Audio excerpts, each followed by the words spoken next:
Traders, how are you? Marcello, founder of the Day Trading Academy, co-founder of Speed Up Trader. Today we're going to be doing the recap of what happened in the markets last week.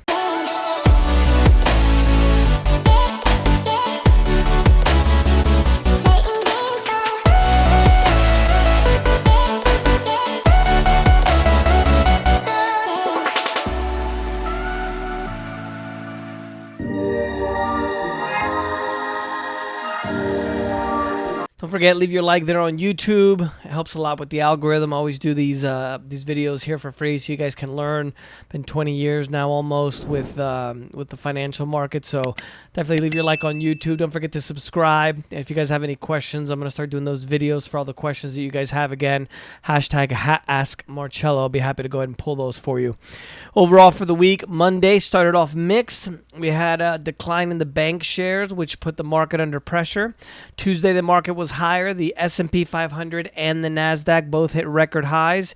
The reason why we had that bit of a push was because the U.S. manufacturing PMI came in at 56, which you guys probably have no idea what that means, but it's basically a 19-month high. And the new orders were at its highest level since 2004.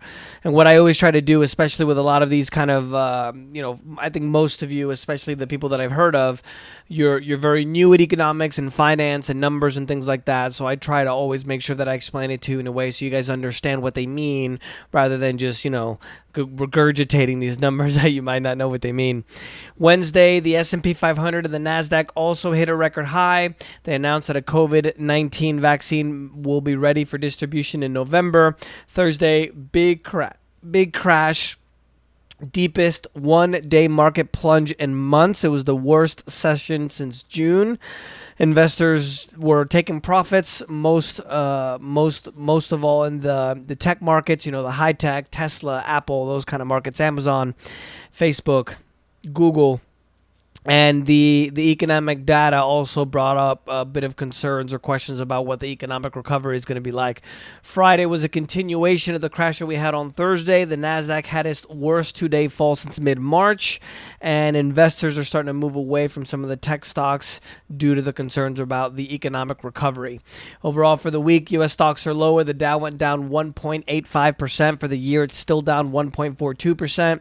The S&P 500 went down 2.36%. Where for the year it's up 6.07. It did have its best August. The S&P 500 had its best August, the month of August, the results, since 1986. NASDAQ was down 3.38%. For the year, it's up 26.09%. And in overseas market news, the European market's mostly lower. The FTSE was the biggest loser there at negative 2.83%. Spain was the only positive one, just over 2%. Latin American markets mostly lower as well. The stock market in Mexico was the biggest loser at 3.69%. Africa and the Middle East mostly lower, even though it was mixed. South Africa was at 4.04% negative. All the positive ones were around 1.20 or so. And then Asia and Australia, we had the Sensex that was negative most of all compared to all the other Asian markets at 2.89%. The Philippines market was negative as well as 1.71. Bitcoin and other cryptocurrency news had a big crash for the week. At one point, it went down over 10%. For the week, it's down 8.75% at 10,571 with 10 cents.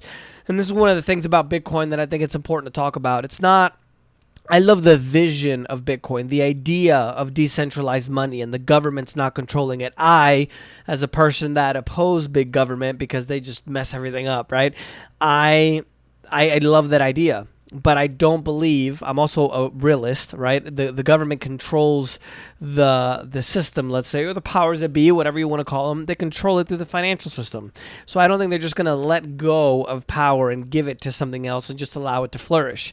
So there's also, the market at this point isn't regulated, so there's a lot of manipulation. I mean, going from 12,000 to 10,000 in a 24-hour period, dropping 10%, of course you can make money in Bitcoin. If you were one of the lucky ones, for example, that bought it at 20 cents or a dollar, whatever the case may be, and wrote it up, spectacular. You can still do that now if you wanted to.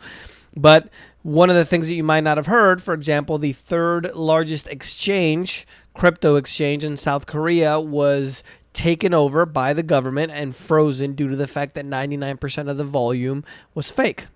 Another thing is that Brazilian central bank, the 9th largest economy in the world, one of the largest in population as well, if I'm not mistaken, I believe it's in the top 5 or 7 to be sure.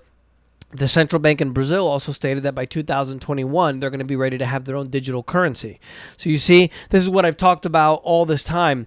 It's not about Bitcoin or Ethereum. You don't hear China or Brazil saying, hey, we're going to use Bitcoin for our new financial system. No. They're creating their own digital currencies. So you see, they're using the technology behind Bitcoin and Ethereum, the distributed ledger technology, they also call it as well, better known as blockchain. And essentially, that's what everybody calls the cryptos. But in reality, you have the cryptocurrencies and then you have the technology underneath. And that's what everybody's using, which is the technology. So in the future, I still don't think, as I told you guys at the beginning of this year, the beginning of last year, I did the video about 2 weeks before the crash in Bitcoin as well. Just be careful.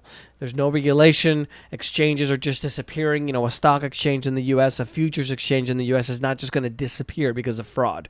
So just keep in mind. Financial and banking news, the euro definitely strengthening against the U.S. dollar. It's probably 12% since March. Recently went above $1.20 versus the USD for the first time in over 2 years on Tuesday.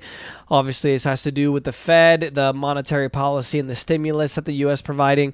We're now reaching a point where the Obama, there was and I don't want to get political, so I think we've had enough of that, especially in all the programs. So it's going to be both sides. So, okay. Obama added more federal debt than any other president in history combined in his 8-year term. Now we have a situation where Trump, the king of debt because of real estate, right? He's adding more debt than Obama in his first term. We've reached now 100% of U.S. GDP. Debt to GDP ratio. We haven't had that since World War II. We're joining Greece, Italy, Japan, and it's never a good thing when we get to 100% of GDP to debt ratio. So we're expecting to add $3.3 trillion in the budget deficit in 2020. It's more than 3 times what we had in 2019, and it's not going to end well. This is why I talked a lot about gold and silver, investing in gold and silver. And now you can see the big explosion. I did the video. Highly recommend, especially if you guys are watching on the podcast, to look up on YouTube the video that I did about the 40,000 in losses that I was holding for these open positions. And now, obviously, when we had the huge pop in gold and silver, I definitely weren't losers anymore. Other than that, Chancellor Merkel ruling bloc allowing for deficit spending in Germany. Germany, if you didn't know, was one of the only countries in the world that was actually bringing down their federal debt. It went down to about 60%. They're going to amend the constitution or, give it emergency powers, let's say, to be able to go ahead and do some stimulus. They're going to give, or I should say approved, 1.3 trillion available, by far the most in the EU, and they're going to probably raise that up to about 75% from the debt to GDP ratio. So at this point, everybody's doing it. And it's not going to end well. I'm just telling you right now. So, especially now with the riots, with everything that's going on, find yourself a nice little town somewhere in the middle of nowhere, because it's not going to end well. And this is only going to get worse. It's not going to get better. Kuwait, one of the world's richest countries, is now struggling to balance their books. The government is now saying that they are not going to have enough money to pay their salaries after October, the state salaries. This has to do with the situation with all energy prices collapsing, especially in March of this year, 2020. You guys remember that oil in the U.S. went negative. Overall for the week, the commodities, U.S. crude went down 8.04% to about $39.77. Still negative 35.45% for the year. International crude, which is called Brent, went down 5.60%, 60, and that went down to $42.66 for the year. It's still down just under 36% as well. Not a lot of news for precious metals this week overall, but I still think by this time next year, we'll most likely be at about $30, $35. It's amazing. If you guys have been following me for a while, I've been talking to you guys about gold and silver, especially silver. I lean more towards silver than gold because I think it has a much higher potential, in addition to the fact that it's an industrial metal. We use it in industry, whereas gold really just passes hands. the I've been talking about getting into it for a long time now. Now we're seeing the rise, the huge pop, the breakout. Notice Bitcoin isn't breaking out. Just as a side note there, but you can see, in March I bought some physical coins and I bought some silver. It was about $14-15 that clear right after the premium, and now you can't get it for under 30. And I think very soon 30 is going to be a price that's going to be very cheap as well. So for educational purposes only, I'm not telling you guys to go out and do it, but just, do some research and then decide what's best for you guys, because I believe that these things are going to continue to go to the moon, especially with the financial situation in the United States. Gold for the week down 1.55% to $1,935. Silver is down 1.96% to $27.04. In political news, Trump has officially accepted the renomination for the Republican Party at the convention last week.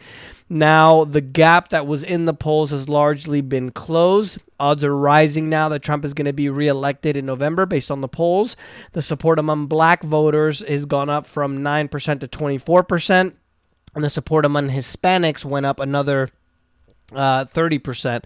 His support before was 2%, and now it's gone up to 32%. Scotland, there's trouble in paradise as well with the UK. They're now going to, they're looking to have a second independent referendum, because obviously when the government doesn't get their way, they just have another referendum. So if the other referendum passes, then that's what the people want, instead of listening to the first one that actually happened. Well, ever since the Brexit happened, Scotland, with a population of 5.5 million people, they're leaning more in the EU direction. So they're planning on having that. It would be chaos. It would be very, very bad thing for the UK, especially because of the North Sea oil. But if they do have it, it might swing the other ways now based on the polls. The last time 55% voted to stay in, just 55%.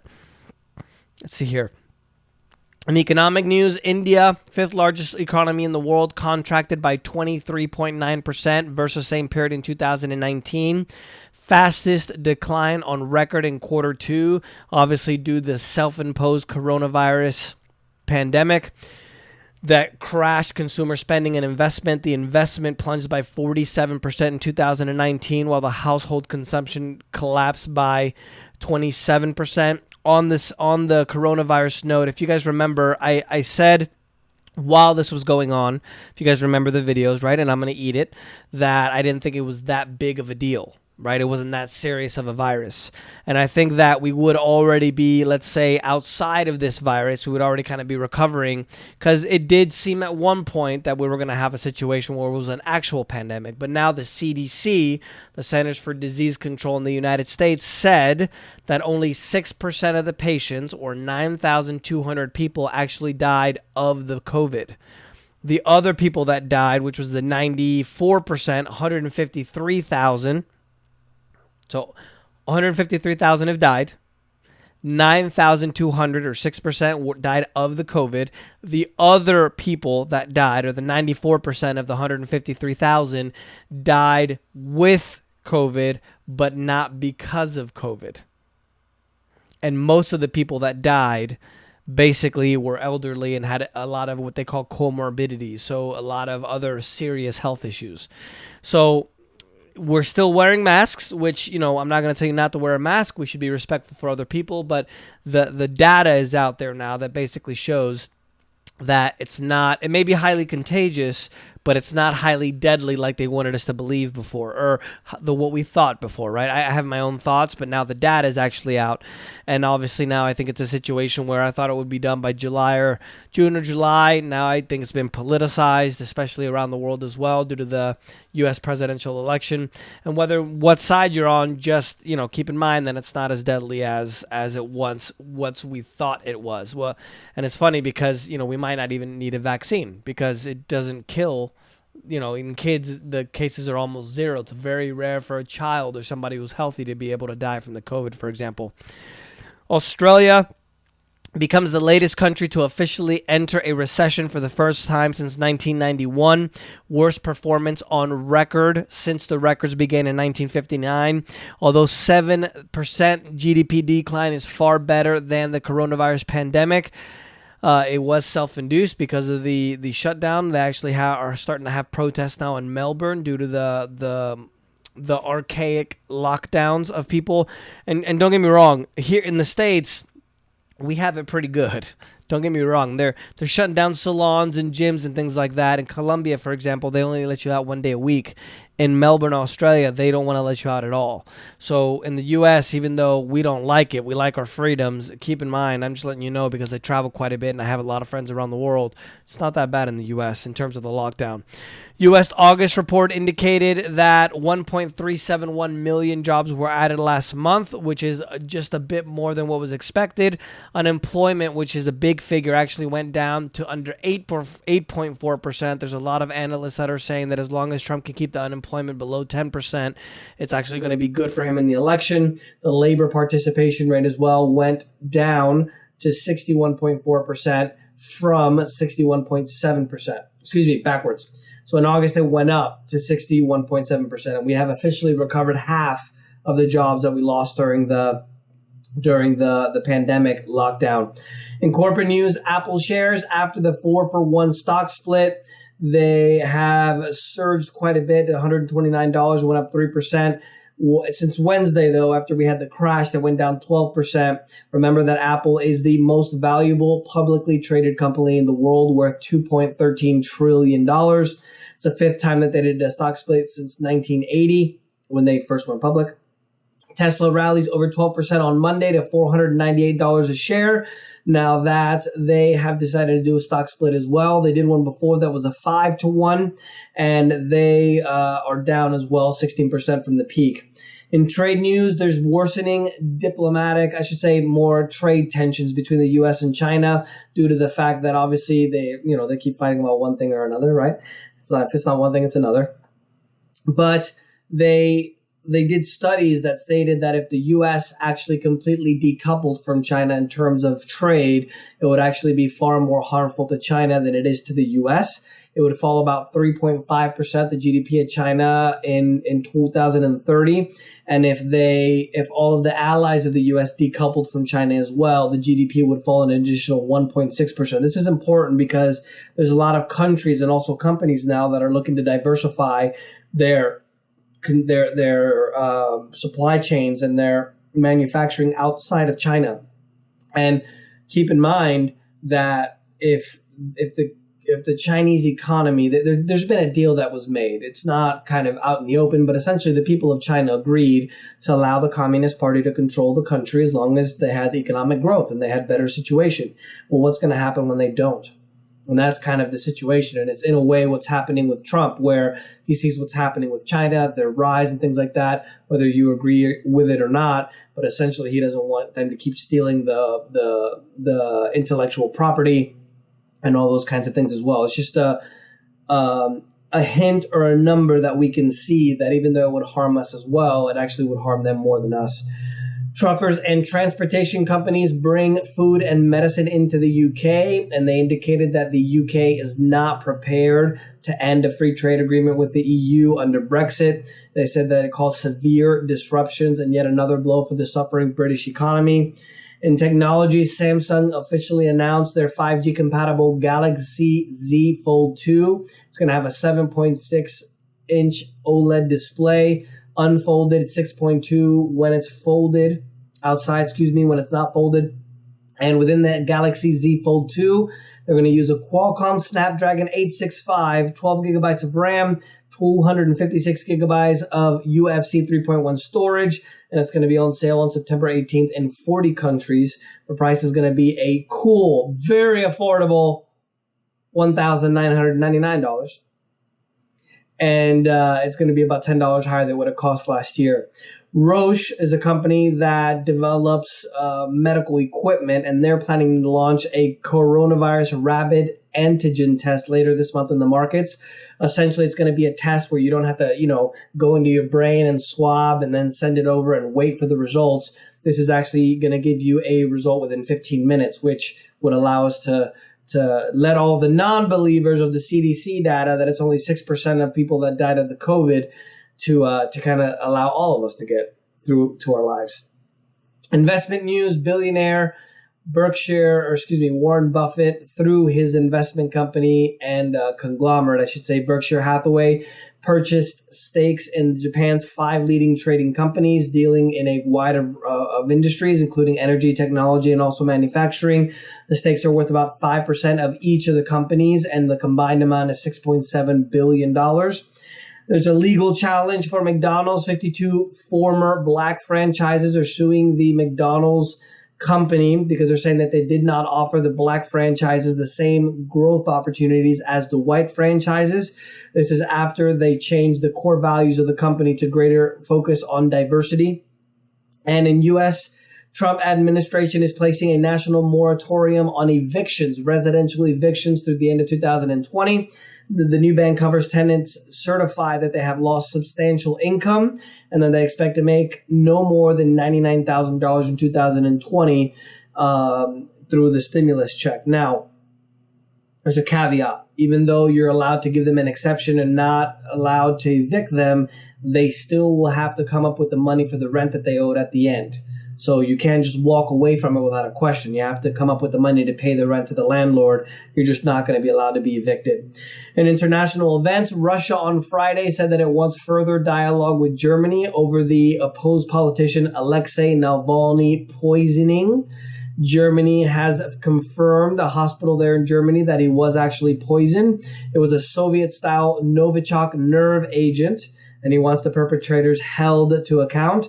Russia hasn't yet opened up a criminal investigations, but now there's a lot of pressure against the Chancellor of Germany, Angela Merkel, to stop the Nord Stream pipeline, which is over 90% done and hard to stop at this point. But now there's a lot of pressure. See, Angela Merkel, she wanted to stay in the middle, where she wasn't really friends with Russia, but she wasn't really friends with the U.S. either, you know?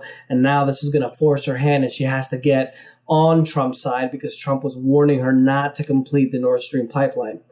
China and India have agreed to work towards a reducing of tensions along their contested border after the flare-ups that caused quite a bit of a stir around the world. Chinese troops have crossed over into neighboring Nepal as well, and the two defense ministers have met to be able to talk it out, hash it out. A deal between Kosovo and Serbia to work on economic ties was hailed by Trump on Friday as a major breakthrough. They're reaffirming pledges to establish highway and rail links still left movement on political normalization on hold. And in unusual facts today, Colombia opened up their longest tunnel in Latin America called Túnel de la Línea. It's about 5.4 miles long. And it's going to help them bring, one of the problems in Colombia, if you guys don't know, since I've been there for so long, they have 3 mountain ranges that go through the country.